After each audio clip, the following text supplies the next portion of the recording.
أعوذ بالله من الشيطان الرجيم بسم الله الرحمن الرحيم প্রিয় দেশবাসী, আসসালামু আলাইকুম রহমতুল্লাহ। আমাদের বর্তমান সময়ে একটি গুরুত্বপূর্ণ বিষয়, যেটি নিয়ে বর্তমানে সমাজে বেশ অস্থিরতা চলছে, সেটি হলো নারী বিষয়ক সংস্কার কমিশন। এই কমিশন নারীদের অধিকার নিয়ে বেশ কিছু সংস্কারের কথা উল্লেখ করে এর প্রতিবেদন সরকারের কাছে পেশ করেছে বাস্তবায়নের জন্য।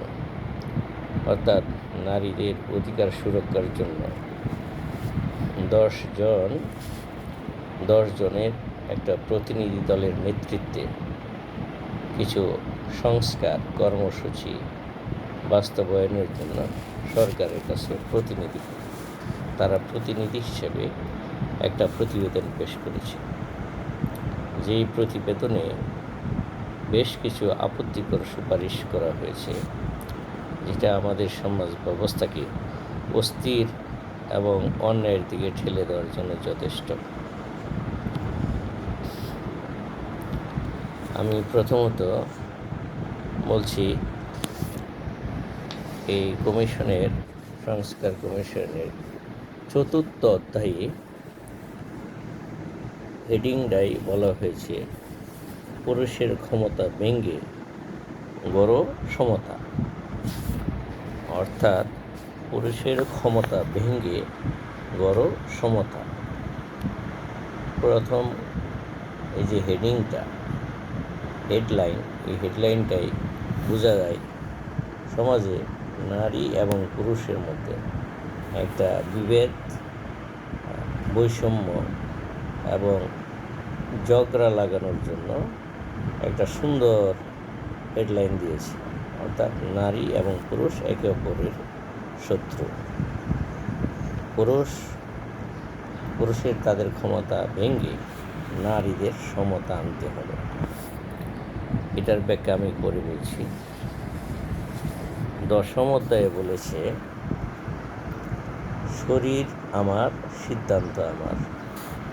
আপত্তিকর একটা বিষয়। এই যে হেডলাইনটা, এটাই কি বোঝা যায়? একটা নারী, তার শরীর, সিদ্ধান্ত তার, সে কি সিদ্ধান্ত নেবে। আমরা জানি বইও একটা মেয়ে যখন বড় হয়, বিবাহ উপযুক্ত হয়, তখন আমরা সামাজিকভাবে আত্মীয় স্বজন, মা বাবা, আত্মীয় স্বজন মিলে একটা সুপাত্রের কাছে আমরা বিবাহ বন্ধনে আবদ্ধ করাই। আমরা তার ভবিষ্যৎ নিরাপত্তার জন্য যাচাই বাছাই করি। ছেলের অবস্থা, ছেলের চারিত্রিক বিষয়, এগুলো আমরা দেখে শুনে তাদের বিয়ের ব্যবস্থা করি। এখন শরীর আমার, সিদ্ধান্ত আমার যদি হয়, একটা মেয়ে একটা গাঁজাখোর, হিরোইনখোর, লম্পট ছেলেকে হঠাৎ করে পছন্দ করে ফেলল, তার সাথে অন্যায়ভাবে মেলামেশা শুরু করল, সেক্ষেত্রে অভিভাবকরা কি করবে? তাকে এই বিষয়ে বাধা দিতে পারবে না। অভিভাবকরা কি চাইবে আমার সন্তানটাকে আমি একটা লম্পট ছেলের হাতে বিয়ে দিই? এটা কখনো কোনো অভিভাবক চাইবে না। শরীর তার, সিদ্ধান্ত তার, এই কথাটাই মিন করে কি? আরও ভয়ঙ্কর কিছু মিন করে। তারপরে তারা শ্রম ও কর্মসংস্থান এই অংশের মধ্যে শেষ লাইনের দিকে উল্লেখ করেছেন, যৌনকর্মীদের শ্রমিক হিসেবে স্বীকৃতি ও স্বাস্থ্যসেবার ব্যবস্থা করা প্রয়োজন। ওনারা যৌনকর্মী কাকে বলছেন? যৌনকর্মী বলতে কোনো কর্মসূচি আমাদের বাংলাদেশে না, সারা বিশ্বে আছে কিনা আমি জানি না, ইসলাম বিবাহ বন্ধন বহির্ভূত যৌন মিলন, দৈহিক মিলনকে অবৈধ ঘোষণা করেছে এবং শাস্তিযোগ্য অপরাধ হিসাবে উল্লেখ করেছে। যারা মুসলমান তারা তো এই শব্দটা কোনোভাবেই মেনে নিতে পারবে না। এখন সংস্কার কমিশন যারা করছেন, কমিশনের সুপারিশ যারা করছেন, 10 জন ব্যক্তিত্ব, ওনারা নিজেদেরকে প্রতিনিধি হিসাবে উপস্থাপন করেছেন। আমাদের এদেশে 18 কোটির বেশি মানুষ বাস করে, তাদের অর্ধেক প্রায় নারী, প্রায় 9 কোটিরও বেশি নারী বাস করে। তারা কি এই 9 কোটি মানুষের প্রতিনিধিত্ব করছে? এই 9 কোটি মানুষের মধ্যে বেশিরভাগ মানুষই তো তারা এক একজন এক এক ধর্ম অনুসারে তাদের জীবনযাপন পরিচালনা করছে। তাদের এই প্রতিনিধিত্ব করার অধিকারটা ওনারা এই 10 জন কোন হিসাবে নিলেন? এই সমস্ত জাতির দায়িত্ব কি ওনারা নিলেন? ওনারা কীভাবে নেবেন? আমাদের সমাজে যারা বসবাস করে তারা তো তাদেরকে এই কমিশনকে দেয় না এই দায়িত্ব যে আমাদের সমাজে এই সমস্যা হচ্ছে, এগুলো আপনারা সমাধান করে দেন। বরং যারা বিপদগামী, যারা নিজেদের জীবনে, ওনারা একটা কথা বলছেন যে যারা কোনো ধর্ম পালন করবে না তাদের জন্য এমন একটা আলাদা ব্যবস্থা করা যাতে করে ধর্মের বাইরে গিয়ে তারা স্বাধীনতা ভোগ করতে পারে।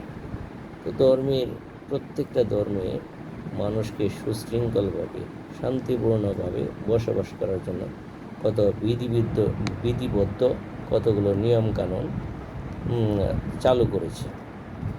এখন কেউ যদি কোনো ধর্মই পালন না করে, তার ব্যক্তিগতভাবে যা ইচ্ছা তাই করবে, আর এইটাকে সরকার কি করতে হবে? তাদেরকে প্রোটেকশন দিতে হবে, নিরাপত্তা দিতে হবে তাদের সমস্ত অপকর্মের জন্য।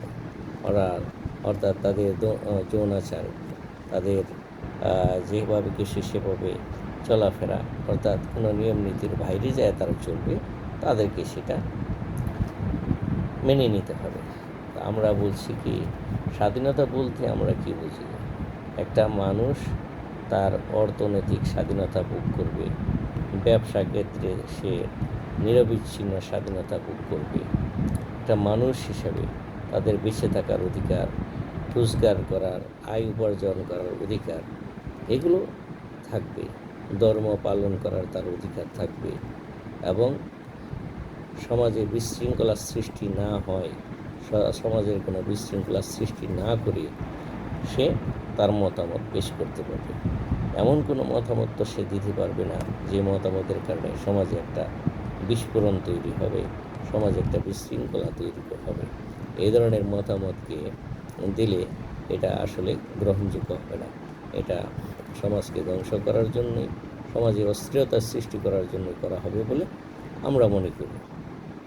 এখন আমরা দেখছি সংস্কার কমিশনের যে কথাগুলো, এই কথাগুলো আপত্তিকর, খুবই আপত্তিকর।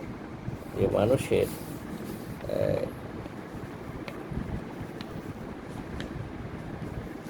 বলছে বৈষম্যের কথা, নারী পুরুষের সাথে সমস্ত ক্ষেত্রে সমতা বিধানের একটা আইন পাশ করতে হবে, নারী পুরুষের সমস্ত ক্ষেত্রে। এখন আমি যদি বলি যে ধরুন একজন কৃষক গ্রামে বসবাস করে, সেই কৃষকের 2টি মেয়ে 2টি ছেলে আছে। কৃষক যখন কৃষির মৌসুম আসে, চাষাবাদের সময় আসে, তখন কি করে কৃষক সকালে ভোরবেলায় উঠে লাঙ্গল নিয়ে মাঠে চলে যায়। জমি প্রস্তুত করার জন্য। সেই সময় তার যদি ছেলে থাকে, সেই ছেলেটাকে কিন্তু উঠিয়ে নিয়ে যায় সাথে, তার বাবাকে সহযোগিতা করার জন্য, চাষাবাদের সহযোগিতা। কিন্তু মেয়েটাকে কি সেভাবে নিয়ে যায়? মেয়েটাকে কি এই কাদার মধ্যে, এই ভোর রাতে, শীতের মৌসুমে সেই কাদা মাটির মধ্যে যে কাজ করায়? কোনো বাবাই কিন্তু সেটা করেন না। এখানে কিন্তু আমরা আমাদের সমাজে দেখি কি, মেয়েদেরকে স্পেশালি আলাদাভাবে সম্মান শুরু থেকেই দিয়ে আসা হচ্ছে। এবং এটা একটা বিষয় কাজের ক্ষেত্রে এবং দায়িত্বের ক্ষেত্রে দেখা যায় ছেলেদের দায়িত্ব হলো বিয়ে করার পরে তার স্ত্রীর ভরণ পোষণ করা, তার সন্তানদের ভরণ পোষণ করা। এটা কিন্তু কোনো স্ত্রীর উপর দায়িত্ব থাকে না। স্ত্রীর শুধু এইটুকুই দায়িত্ব থাকে যে তাদেরকে লালন পালন করা এবং সুশৃঙ্খলভাবে গড়ে তোলা। উপার্জনের দায়িত্বটা পুরুষের। সেক্ষেত্রে বাবার ঘরে যখন মেয়েটা বড় হয়, তখন কি হয়? তখন তাকে অত্যন্ত যত্নের সাথেই লালন পালন করা হয়। একই সাথে মেয়ে ছেলে এক সংসারে লালিত পালিত হয়। কিন্তু যখন বিয়ের বয়স হয়, তখন মেয়েটাকে কি একটা সৎ পাত্রে পাত্রস্থ করা হয় এবং এটার জন্য যে ব্যয়ভার সেটা বাবা বহন করে।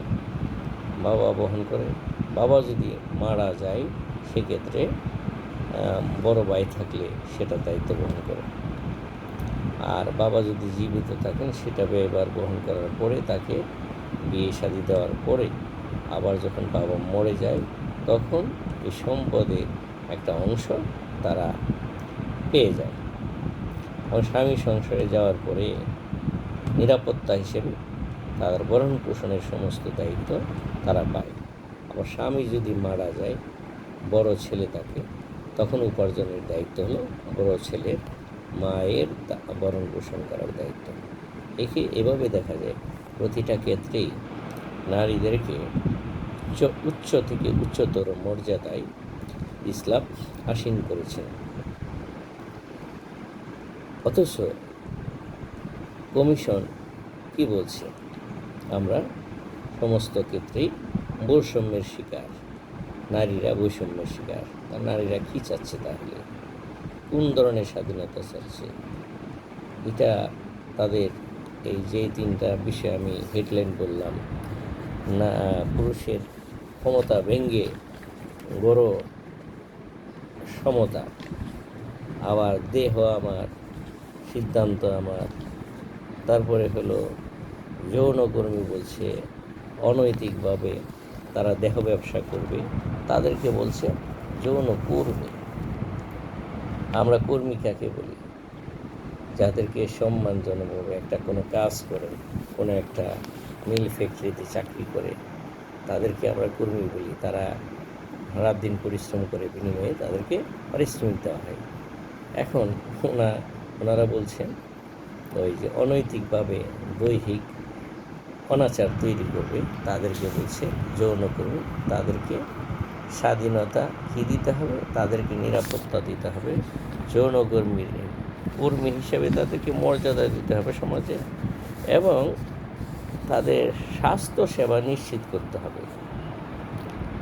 তার মানে কি? আপনার বিয়ের প্রয়োজন নেই, আপনি বিয়ে শাদী ছাড়াই যা খুশি তাই করতে পারবেন। ওনারা এই স্বাধীনতাটা চাচ্ছেন। মানে আমার প্রশ্ন হলো, স্বাধীনতা তো মানুষের একটা লিমিট থাকবে। মানুষ যে সমাজে বাস করবে, সেই সমাজের আরও 10 জন যাতে ক্ষতিগ্রস্ত না হয়, সেইভাবে কোনো মানুষ চলতে হবে, এবং তার দ্বারা যেন অন্যের কোনো ক্ষতি না হয়। আপনি এমন একটা অবস্থা তৈরি করতে চাচ্ছেন, যেই অবস্থাটার কারণে পুরা সমাজ কুলসিত হয়ে যাবে। বিবাহ বন্ধন, পারিবারিক বন্ধন সব ভেঙে চলে যাবে। অর্থাৎ আপনারা বলছেন যারা ধর্ম পালন করবে না তাদের জন্য বিশেষ আইন পাশ করার জন্য। এটা সরকারের বা দেশের কোনো দায়িত্বের মধ্যে পড়ে না। আপনার মনে চায় আপনার বিষ খেয়ে মরে যাবেন, সেটা আপনার দায়িত্ব। বিষ খেলে আপনি মরে যাবেন এটা আপনি জানেন। জানার পরেও যদি কেউ মনে করে আমি স্বাধীন, আমি বিষ খেয়ে মরে যাব, তখন আপনাকে তো প্রোটেকশন কেউ দিতে পারবে না।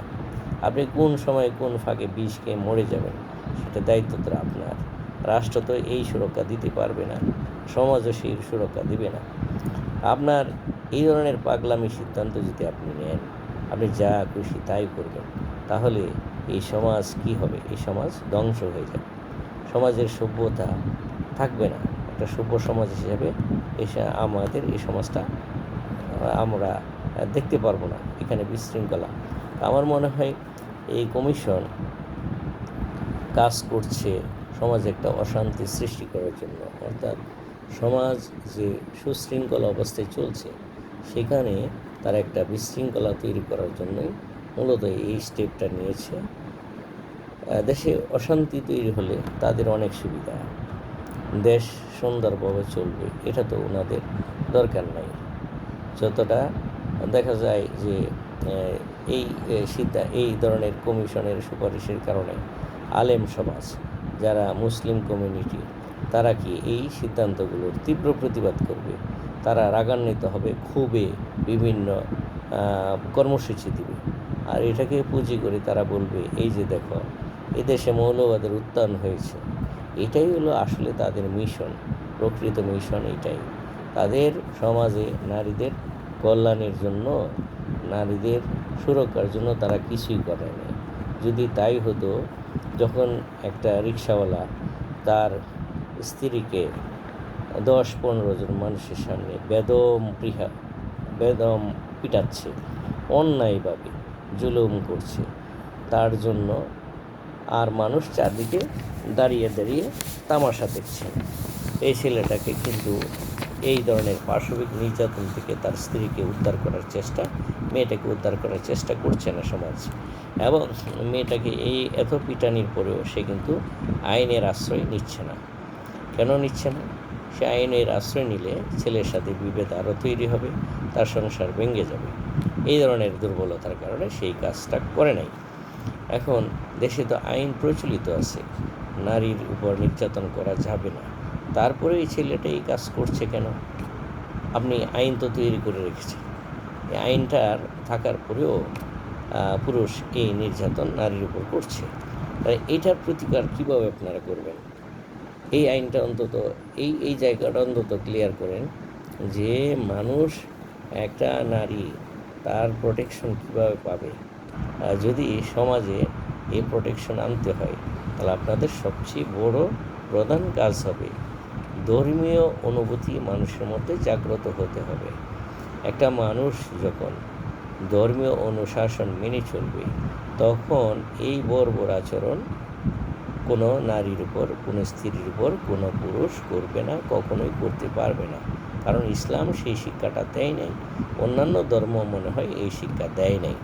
আমি অন্যান্য ধর্ম করি নাই, তবে ইসলাম ধর্মে যে কঠোর বিধিবিধানের কথা বলা আছে, নারীদের সম্মানের কথা যেখানে বলা হয়েছে, সেইগুলো আপনারা ভালো করে অ্যানালাইসিস করে দেখুন। মানুষ, আপনারা বিশেষ করে নারীদেরকে আল্লাহর রসুল কোন জায়গায় মর্যাদা দিয়েছেন আপনারা একটু দেখেন। যেমন আল্লাহ রসুল সাল্লাল্লাহু আলাইহি ইসলামকে সাহাবীরা প্রশ্ন করলেন, তোমার রসুল, আমার মা এবং বাবা দুইজনের মধ্যে আমি কাকে বেশি সম্মান করব? তিনি বললেন তোমার মাকে। দ্বিতীয়বার একই প্রশ্ন করলো, আল্লাহ রসুল উত্তর দিলেন তোমার মাকে। তৃতীয়বার একই প্রশ্ন করলো, আল্লাহ রসুল উত্তর দিলেন তোমার মাকে। চতুর্থবার যখন প্রশ্ন করলেন তারপর কাকে আমি সম্মান করব, উনি বললেন তোমার বাবাকে। এখন এই যে একটা হাদিস, এটাই কিন্তু স্পষ্ট যে নারীদের মর্যাদা আল্লাহ রসুল কোন জায়গায় দিয়েছেন। তারপরে বাবা মার অধিকার হক সম্পর্কে কোরআনে বিভিন্ন আয়াত আছে, বিশেষ করে সূরা লুকমানে সেখানে বলা হয়েছে তোমার বাবা মা যখন বার্ধক্য উপনীত হয় অর্থাৎ বয়স হয়ে যায়, তোমরা তাদের সাথে এমন আচরণ করো না যে আচরণ করার ফলে তারা কষ্ট পেয়ে মনের কষ্টে শব্দটা করে, এই কাজটাও তোমরা করবে না। তাহলে ধর্ম কত সুশৃঙ্খল পদ্ধতিতে মানুষের অধিকার নিশ্চিত করেছে। এটা আমি 2টা অধিকারের কথা বললাম, মাত্র 2টা রেফারেন্স দিলাম। আরও অসংখ্য জায়গা আছে এইভাবে। অর্থাৎ ইসলাম সম্পূর্ণভাবে মানুষের নিরাপত্তা নিশ্চয়তা, নারী পুরুষ সবার নিরাপত্তা নিশ্চয়তার ব্যবস্থা এখানে ধর্মীয় অনুশাসনে করে রেখেছে। এখন আপনারা কি সংস্কার করবেন? যেই সংস্কারগুলো 1400 বছর আগেই আল্লাহ সরাসরি কোরআনের মাধ্যমে করে দিয়েছেন, সেই সংস্কার আপনারা কি করবেন? আপনারা সংস্কার তো নয়, বরং কুসংস্কার তৈরি করার জন্যই উঠে পড়ে লেগেছেন মনে হচ্ছে। আমার অনুরোধ, আপনারা আপনাদেরকে যে দায়িত্ব জাতি দেয় নাই, নারী জাতি দেয় নাই, সেই দায়িত্বটা নিজে থেকে পালন করার চেষ্টা করবেন না। আপনাদের যারা কোনো রকম বিবাহ বন্ধনে আবদ্ধ হতে চায় না, কোনো ধর্ম পালন করতে চায় না, কোনো আইন কানুন তোয়াক্কা না করে নিজের মন মতো চলতে চায়, সেই সংখ্যাটা কতজন? সারা বাংলাদেশে 9 কোটি নারীর মধ্যে কতজন সেই স্বাধীনতাটা চায়? আপনাদেরকে এটাই আমলে আনতে হবে। এদেশের 99.99% মানুষ তারা কোনো না কোনো ধর্মীয় অনুশাসন মেনে চলতে রাজি এবং অভ্যস্ত।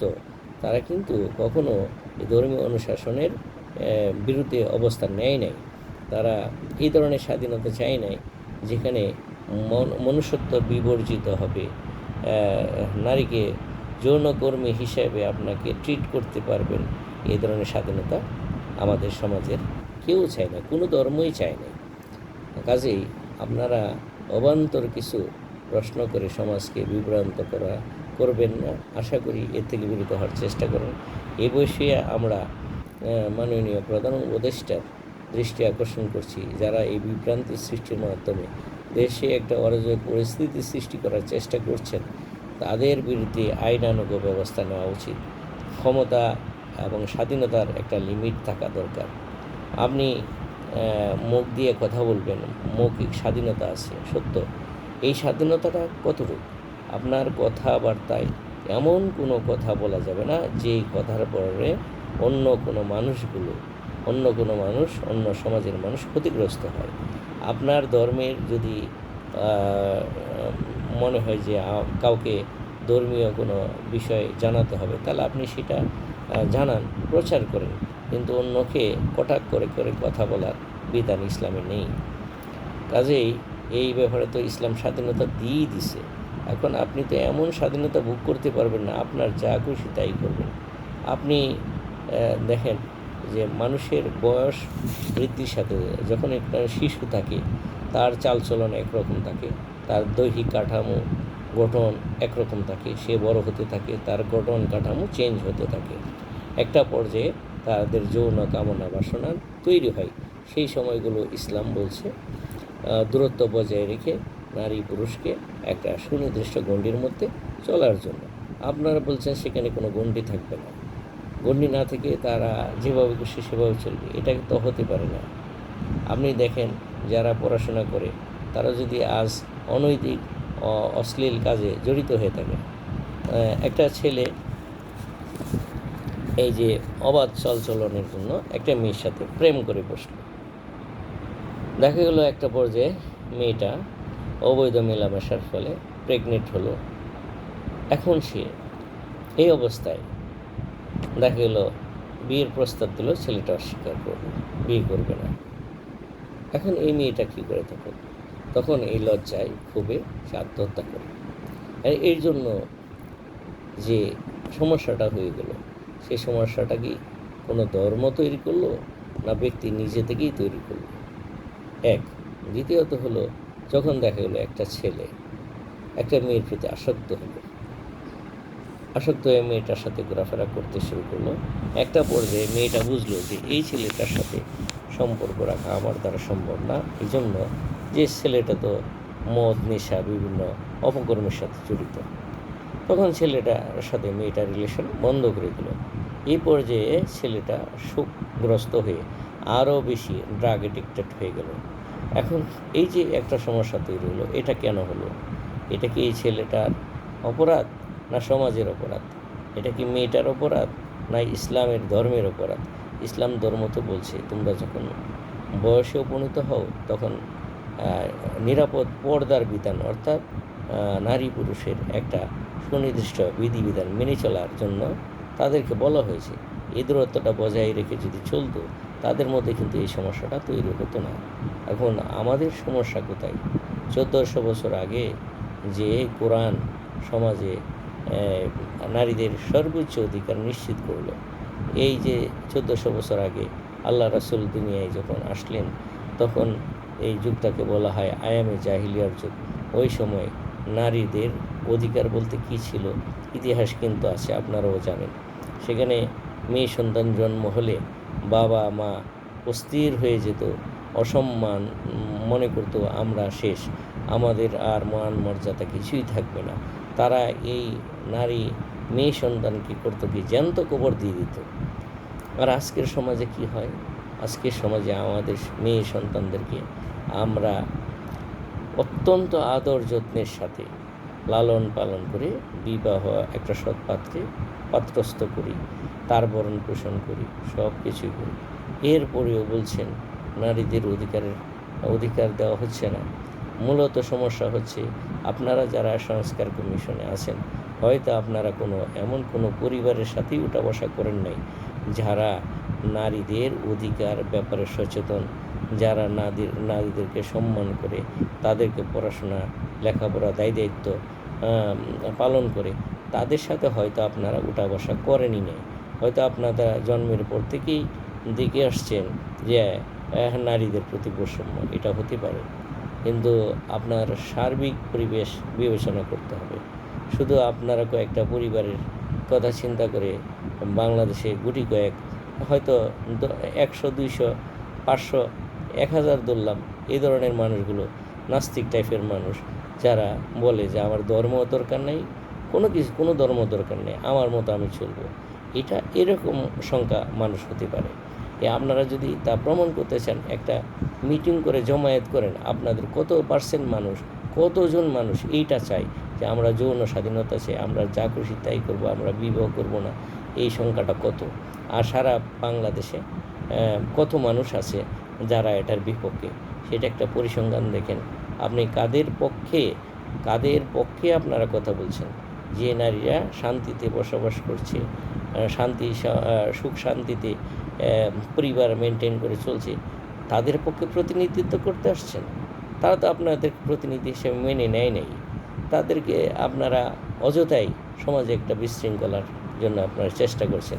আমি মনে করি আলেম সমাজকে এই বিষয়ে সমাজে প্রচার করা উচিত। এই সংস্কার কমিশনের ত্রুটিগুলো, সমাজ সংস্কার কমিশন কী ধরনের অবস্থা তৈরি করছে, এটা বিভিন্ন মিডিয়া, টেলিভিশন, পত্রপত্রিকায় লিখিতভাবে সংক্ষিপ্ত আকারে জিনিসটা উঠানো উচিত যাতে সমাজের প্রতিটা নরনারী এদের অবস্থান এবং এদের কর্মসূচি বুঝতে পারে। এরা আসলেই কি এদেশের মানুষের কোনো কল্যাণ চায় না। ওরা চায় এই দেশটা একটা অস্থির জঙ্গি দেশ হিসেবে আখ্যায়িত করতে। অর্থাৎ যখন তাদের এই পাগলামি কর্মসূচিগুলো সমাজে বাস্তবায়নের জন্য সরকারকে বলবে, তখন প্রতিপক্ষ হিসেবে আসবে কারা? আসবে ধার্মিক, সুশৃঙ্খল, শান্তিপ্রিয় মানুষগুলো রাস্তায় নেমে আসবে। তখন তারা বলতে পারবে এই যে দেখো বাংলাদেশে মৌলবাদের উত্থান হয়েছে, এই সুবিধাটা নেওয়ার জন্য ওনারা করছেন। ওনারা নারী জাতির সম্মান চান না, নারী জাতিকে বেহায়া, অস্থির, অসম্মান করে রাস্তায় নামাতে চাচ্ছেন এমনভাবে যারা তাদেরকে সস্তা মূল্যের পণ্য হিসেবে আমরা যেমন রাস্তাঘাটে পণ্য দেখি, ক্রয় বিক্রয় করি, তারা সেই পর্যায়ে নারীদেরকে নামানোর চেষ্টা করছেন। আমি আশা করি এই ধরনের অপকর্মের সাথে যারা জড়িত তাদেরকে সম্মানিত উপদেষ্টা মণ্ডলী এবং প্রধান উপদেষ্টা, সম্মানিত মাননীয় মহামান্য প্রধান উপদেষ্টা এই বিষয়গুলো অত্যন্ত সতর্কতার সাথে তাদের এই বিষয়গুলো বিবেচনা করে তাদের এই অপকর্মের বিষয়ে ব্যবস্থা নেওয়ার জন্য মাননীয় উপদেষ্টার প্রতি বিনীত অনুরোধ জানাচ্ছি এবং দেশবাসীর প্রতি অনুরোধ জানাচ্ছি, আপনারা সংস্কার কমিশনের যে সংস্কার কর্মকাণ্ডগুলো, সংস্কারের যে এই যে সুপারিশগুলো করেছে, সেই সুপারিশগুলো আপনারা নিজেরা একটু দেখেন এবং মানুষের কাছে প্রচার করুন তারা কী ধরনের জঘন্য কর্মকাণ্ড হাতে নিয়েছে। তাদেরকে সমাজ থেকে বয়কট করার চেষ্টা করুন এবং সমাজ থেকে বয়কট করুন। তারা আসলে সমাজের বিশৃঙ্খলা তৈরি করার জন্য এই কাজগুলো করছে। অতএব যারা সমাজকে অস্থির করার চেষ্টা করছে তাদেরকে অন্তত সমাজে তাদের বিরুদ্ধে আমাদের অবস্থান নেওয়া উচিত। আমরা আশা করি এই বিষয়গুলোর ব্যাপারে আপনারা সচেতন ভূমিকা নেবেন এবং সতর্কতা থাকবেন। আসসালামু আলাইকুম রহমতুল্লাহি ওয়া বারাকাতুহু।